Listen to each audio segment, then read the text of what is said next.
कपड़े धोने वाली बहू। शादी के पहले से ही विभा को कपड़े धोने का बड़ा शौक था। कभी नल के नीचे तो कभी तालाब के पास। अरे मेरी नीली वाली लुंगी नहीं दिख रही है। विभा की अम्मा, कहाँ रखी है लुंगी? अरे वो तो विभा ने परसों ही धोकर रखी थी आपकी अलमारी में, देखो वहीं होगी। वो ना मैंने आज धो दी, मुझे लगा कि गंदी हो गई होगी। अरे कैसे गंदी हो गई थी? उसे तो मैंने पहना भी नहीं। हे भगवान, इस लड़की के कपड़े धोने की आदत से परेशान हो गया हूँ मैं। जितना तो घर में राशन नहीं आता, उससे कहीं ज्यादा डिटर्जेंट पाउडर का खर्चा है। इसकी शादी करवा दो, शादी जाए अपने घर में ही करे काम, फिर चाहे घर के कपड़े धोने हो या पूरे गांव के। हाँ ठीक बोल रही हो, देखता हूँ मैं कोई लड़का। वो दिन भी आ जाता है जब विभा को देखने लड़के वाले आ जाते हैं। लड़की मुझे अच्छी लगी। होने वाली सास कहती है, बेटी अगर कुछ पूछना है तो पूछ लो।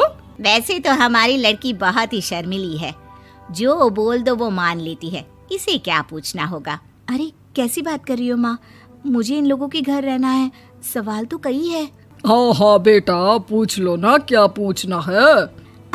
आप लोगों के घर कपड़े कौन धोता है? सास का मुंह बन जाता है।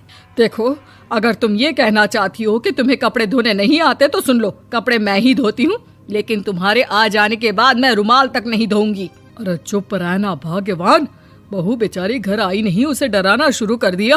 वो क्या है ना बिटिया, अभी तक तो ये कल्लू की माँ ही धोती थी, लेकिन अब तुम्हारे पापा तो दहेज में वॉशिंग मशीन देंगे ही।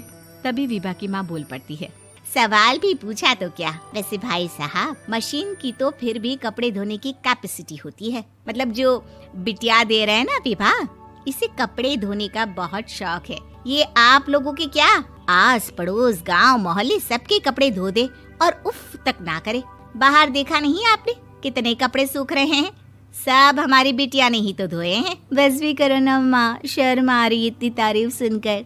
और तो और एक दाग निकाल कर दिखाओ तो मान जाओ। हाँ अच्छा, माफ करना बेटा, मैंने गलत समझा। हमें तो रिश्ता बहुत पसंद है। और ऐसे जुड़ जाता है रिश्ता कपड़े धोने का शौक रखने वाली विभा का। उसकी शादी हो जाती है कोयला फैक्ट्री में काम करने वाले कल्लू के साथ। शादी के बाद अचानक विभा चिल्लाती हुई सास के पास आती है। सासू माँ, अरे सासू माँ कहाँ है आप? ये तो धोखा है, धोखा दिया आप लोगों ने मुझे। इसे ससुर के चक्कर के बारे में पता चल गया। अरे तो उसमें तुझे क्यों धोखा मिला है? अरे नल में पानी नहीं आता, कपड़े कैसे कब धुलेंगे? अच्छा, तू पानी नहीं आ रहा उसकी बात कर रही है। तो आपने क्या सोचा?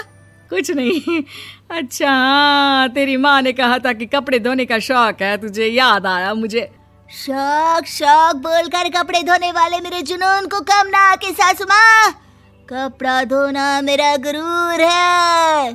तभी पति भी वहाँ आ जाता है। अभी मैंने इसे सनी देओल की फिल्म दिखाई है, उसी के डायलॉग मार रही है माँ। अच्छा सुन, साफ बता रही हूँ, पानी सुबह 4 से 6 और शाम को 10 से 12 आता है, समझी? विभा टाइमिंग सुनकर हैरान हो जाती है। ये क्या भूतों का मोहल्ला है? सुबह 4 बजे उठकर कौन कपड़े धोता है? 4 बजे टंकी में पानी जाता है, फिर सारा दिन धोना ना, किसने मना किया? अरे कैसी बात कर रही हैं? 200 लीटर की टंकी में कितने कपड़े धो लूंगी मैं? सुबह ही उठ जाऊंगी मैं। अब क्या था, विभा सुबह 4 से लेकर रात के 12 बजे तक कपड़े ही धोती रहती। एक रोज सास पड़ोस से निकलकर कहीं जा रही होती है कि साथ वाली कहती है, हाँ कल्लू की माँ, जरा ये बताओ कि 2 साड़ी है, 2 ब्लाउज और एक पेटीकोट और एक नाड़े वाला लंबा कच्छा। हाँ तो? अरे तो क्या, कितना लोगी धुलाई ये बताओ। धोबन दिख रहे हैं हम क्या? हमारे पति सरकारी नौकरी से अभी रिटायर हुए हैं और बेटा सुपरवाइजर है कोयला फैक्ट्री में। धोबन समझ रखा है हमें। हाय रे कल्लू की अम्मा, माफ कर दो, वो तो मोहल्ले में यही सब बता रहे थे कि तुमने बहू को कपड़ा धुलवाने के काम में लगा दिया है। सास को पड़ोसन की बात सुनकर गुस्सा आ जाता है। वो घर पहुंचती है जहां घर के बाहर ही इतने सारे कपड़े सूख रहे होते हैं जितने कि किसी धोबन के घर पर। अरे ओ कल्लू की दुल्हन, बाहर निकल। माँ जी यहीं आ जाओ, बाथरूम में चादर धो रहे हैं हम। अरे अभी हम धोते हैं, तुमको बाहर निकलो। ये आस पड़ोस वाले बोल रहे हैं कि हम बहू से कपड़े धुलवा कर उसे कपड़ा धोने वाली बना दिए हैं। अरे छोड़ो ना माँ जी, किन लोगों की बातों में आती हो? आस पास के लोगों का तो काम ही होता है कि वो किसी तरह सास बहू को लड़ा दे। बहू सारे घर के कपड़े धोती है, ये क्या कम है? बोलिए। सास को भी लग जाता है कि वो बहू का ये सनकीपन नहीं छुड़वा सकती, इससे अच्छा है कि खुद ही चुप हो जाए। एक रोज सास और बहू मंदिर जाते हैं, जहाँ सास की साड़ी वहाँ खड़ी भीख मांगने वाली से मिलती है। माँ जी क्या बात है, आपकी साड़ी उस भिखारन से कितनी मिल रही है ना? हाँ हाँ देखो तो, दोनों की साड़ी मिल रही है। क्या बात है कल्लू की अम्मा, तुम खुद को तो अफसर की बीवी बताती हो और ऐसी सिंपल सी प्लेन साड़ी पहनकर घूमती हो। सिंपल और प्लेन नहीं है ये साड़ी। तो क्या सोने के धागे से फूल बने हैं? कुछ भी सासू माँ, कुछ भी।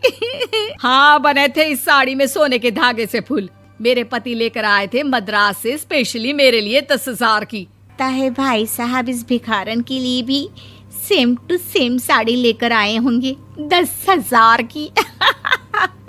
सास उस वक्त तो कुछ नहीं कहती, लेकिन बहू के साथ घर आती है और अलमारी से एल्बम निकाल कर लाती है। ये साड़ी देख रही है, ये वही साड़ी है जिसे मैंने अभी पहना था।